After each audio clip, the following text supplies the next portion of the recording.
क्या दोस्तों आप लोग जानते हैं कि आज का मेन टॉपिक क्या है? तो दोस्तों आज का जो मेन टॉपिक है वो है दोस्तों तुगलक वंश। और तुगलक वंश के मैं यहाँ पे जो आपको महत्वपूर्ण क्वेश्चन बताने जा रहा हूँ, ये आप लोग ध्यान से सुनिएगा दोस्तों, और साफ पूरा वीडियो पूरा देखिएगा आप लोग, क्योंकि मैं यहाँ पे आपको सारा कॉन्सेप्ट क्लियर करते हुए लेके चल रहा हूँ दोस्तों। और तुगलक वंश की कुछ ऐसे महत्वपूर्ण बातें मैं आपको बताऊंगा जो आपके आगामी एग्जामों के लिए क्या रहेगा दोस्तों, काफी इंपॉर्टेंट रहेगा। तो दोस्तों मैं चंद्र गोयल, स्वागत है आपका आपके अपने यूट्यूब चैनल लर्निंग इंडिया में।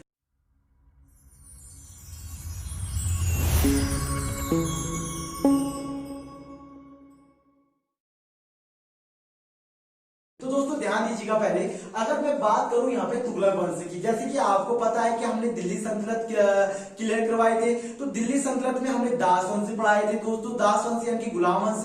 गुलाम वंश में मैंने आपको मेन जो टॉपिक थे दोस्तों, जैसे रजिया सुल्तान या इल्तुतमिश या उनके कुतुबुद्दीन ऐबक के बारे में मैंने ये सारी जानकारियां आपको बताई थी दोस्तों। उसके बाद हमने यहाँ पे खिलजी वंश की शुरुआत की थी, और खिलजी वंश में मैंने आपको जलालुद्दीन खिलजी और साथ में अलाउद्दीन खिलजी के बारे में मैंने सारी जानकारी यहाँ पे आपको बताई थी। तो दोस्तों आज का जो मेन टॉपिक है वो है तुगलक वंश। और तुगलक वंश की जो शुरुआत हुई दोस्तों, ये हुई है 1320 से 1398 के बीच में। अब काफी इतिहास जानकार कहते हैं कि ये जो 1320 से 1398 के बीच में चला दोस्तों, तो ये दरअसल 1320 से 1398 तक ना चलकर ये 1414 तक चला दोस्तों। लेकिन इसकी ज्यादा जानकारी हमको किसी इतिहास में नहीं पाई जाती है, तो इसलिए हम इसको पढ़ते हैं 1320 से 1398 के बीच में। आज का जो मेन टॉपिक होगा दोस्तों वो होगा गयासुद्दीन तुगलक। ध्यान दीजिएगा, गयासुद्दीन तुगलक के बारे में बताएंगे। अब ये गयासुद्दीन तुगलक था कौन? तो दोस्तों यहाँ पे पीसीएस में एग्जाम में पूछा गया क्वेश्चन है कि तुगलक वंश की शुरुआत किसने की थी और उनका मेन नाम क्या था। तो दोस्तों मैं आपको बता दूं कि खुसरो खां, सबसे पहले ध्यान दीजिएगा, खुसरो खां एक दास खिलजी वंश के सस्ता मतलब एक लास्ट अंतिम शासक थे वो। और जब वो अंतिम शासक बने तो उनको पराजित करके, यानी गयासुद्दीन तुगलक ने उनको पराजित करके वह 8 सितंबर 1920 को क्या करे दोस्तों, वो गद्दी पर बैठे। तो ध्यान दीजिएगा, सबसे पहले इनकी पूरी जानकारियां मैं बताता हूं। 5 सितंबर 1920 को उन्होंने 5 सितंबर 1920 को उन्होंने खुसरो खां को क्या कर दिया था दोस्तों, पराजित कर दिया था, जो खिलजी वंश का अंतिम शासक था। उनको पराजित करने के बाद 8 सितंबर 1320 में, यानी कि 8 सितंबर 1320 में वह दिल्ली की गद्दी पर बैठे दोस्तों। और जैसे ही गद्दी पर बैठे तो उनका कार्यकाल ज्यादा तो नहीं रहा दोस्तों गयासुद्दीन तुगलक का, लगभग 1320 से 1325 के बीच में रहा। लेकिन इतने कम समय ये शासक बने दोस्तों, शासक बने, और शासक बनने के बाद इन्होंने सबसे बड़ा जो काम किया वो किया 29 बार। ध्यान दीजिएगा दोस्तों, ये काफी पूछा गया क्वेश्चन है कि सबसे अधिक आक्रमण मुगलों ने किसके शासन में किया था। तो दोस्तों वो सबसे ज्यादा जो आक्रमण किया था वह गयासुद्दीन तुगलक के उसमें किया था। तो 29 बार इन्होंने, यानी 5 साल के कार्यकाल में इन्होंने 29 बार मंगोलों के आक्रमण को क्या किया दोस्तों, लगातार विफल किया। ये बहुत बार पूछा गया क्वेश्चन है, इसलिए मैं गयासुद्दीन तुगलक का अलग सा वीडियो बना रहा हूं। उसके बाद हम पढ़ेंगे दोस्तों मोहम्मद बिन तुगलक, और मोहम्मद बिन तुगलक में काफी जानकारियां हैं, ये मैं आपको नेक्स्ट वीडियोस में जरूर बताऊंगा। लेकिन आज का जो मेन टॉपिक है दोस्तों वो है गयासुद्दीन तुगलक, क्योंकि गयासुद्दीन तुगलक जब हम पढ़ लेते हैं तो वहां पे आपको मोहम्मद बिन तुगलक पढ़ने की ज्यादा आवश्यकता नहीं है, क्योंकि इसमें बहुत सारे पॉइंट ऐसे हैं जो आपके लिए बहुत ज्यादा इंपॉर्टेंट है। तो दोस्तों ध्यान दीजिएगा, 29 बार मंगोलों का आक्रमण क्या किया इन्होंने, विफल किया। देखो दोस्तों, पहले तो ये बात थी कि 1320 से 1325 तक रही है, यानी कि सबसे कम समय काल तक रहे। और उसके बाद इन्होंने इतना बड़ा, यानी कि 29 बार इन्होंने क्या कर दिया, मंगोलों के आक्रमण को क्या कर दिया दोस्तों, विफल कर दिया। पहला पॉइंट ये क्लियर करना है। उसके बाद है अमीरों की भूमि को पुनः लौटाया। ये क्या है दोस्तों, ये काफी इंपॉर्टेंट पॉइंट है। जैसे कि मैंने आपको अलाउद्दीन खिलजी के बारे में बताया था। अलाउद्दीन खिलजी क्या करता था, यानी कि जो अलाउद्दीन खिलजी था वह अमीरों की, यानी कि अमीर सरदारों की क्या करता था, भूमि को अपने और रखता था, और उसमें कुछ टैक्स लगा देता था, उसमें कर लगा के वो अपने नाम को क्या, अपने नाम के अनुसार उसको क्या करता था, चलाता था दोस्तों, अलाउद्दीन खिलजी। उसके बाद जब गयासुद्दीन तुगलक जब यहाँ के शासक बने तो इन्होंने क्या कर दिया कि जो जमीन, देखिएगा दोस्तों दो अंतर यहाँ पे इंपॉर्टेंट है कि उन्होंने क्या किया था, यानी कि अलाउद्दीन खिलजी ने क्या किया था, उसने अमीरों की भूमि को अपना बनाया था और उसमें अपना हुक्म चलाया था।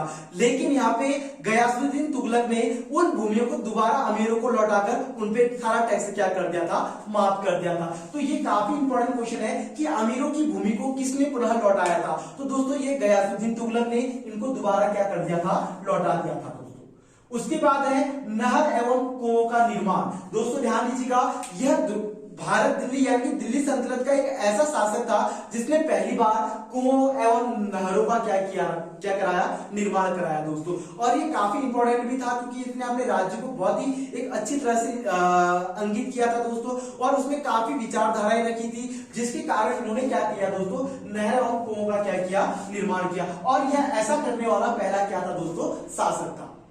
ध्यान दीजिएगा, यह पहला एक ऐसा शासक था जिसने कुएं और नहरों का क्या करवाया, निर्माण कराया दोस्तों। और ये पॉइंट काफी पूछा भी जाता है कि नहरों एवं कुओं का निर्माण किसने करवाया था। उसके बाद ध्यान दीजिएगा दोस्तों, मैं आपको बता दूं, जैसे मैंने आपको पिछले वाली वीडियो में अलाउद्दीन खिलजी के बारे में पूरी जानकारियां दी थी।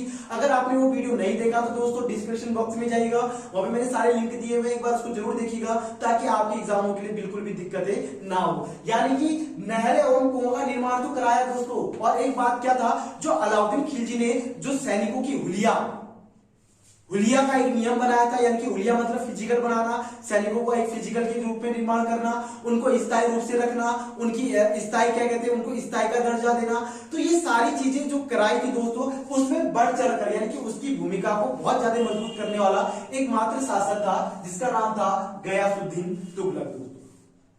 ध्यान दीजिएगा, उसके बाद है इसे गाजी मलिक के नाम से भी जाना जाता था दोस्तों। ध्यान दीजिएगा, ये काफी पूछा गया क्वेश्चन है कि गाजी मलिक के नाम से किसे जाना जाता था। तो गाजी मलिक के नाम से गयासुद्दीन तुगलक को जाना जाता था दोस्तों। और इन्होंने काफी अच्छे कार्य किए, इसकी जानकारी मैं आपको बाद में डिटेल वाइज क्लियर करवाऊंगा। उसके बाद है दोस्तों 1324 से 1325 के बीच में, ध्यान दीजिएगा 1324 से 1325 के बीच में यह बंगाल बिहार में विजय के लिए गया। ध्यान दीजिएगा दोस्तों, काफी पूछा गया क्वेश्चन है कि 1324-25 में बंगाल और बिहार विभाजन के मतलब उनको विजय करने के लिए जाता है। और यह एक सफल यानी कि उनको उसमें विजय प्राप्त करके यह सफल क्या करता है दोस्तों, वापस आ जाता है। जैसे ही ये वापस आता है, ध्यान दीजिएगा दोस्तों, इसकी जानकारी मैं पहले क्लियर करवा दूं।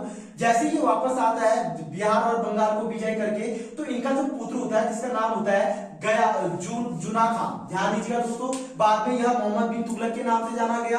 तो जुना खां इनके स्वागत के लिए एक लकड़ी का महल बनाता है दोस्तों।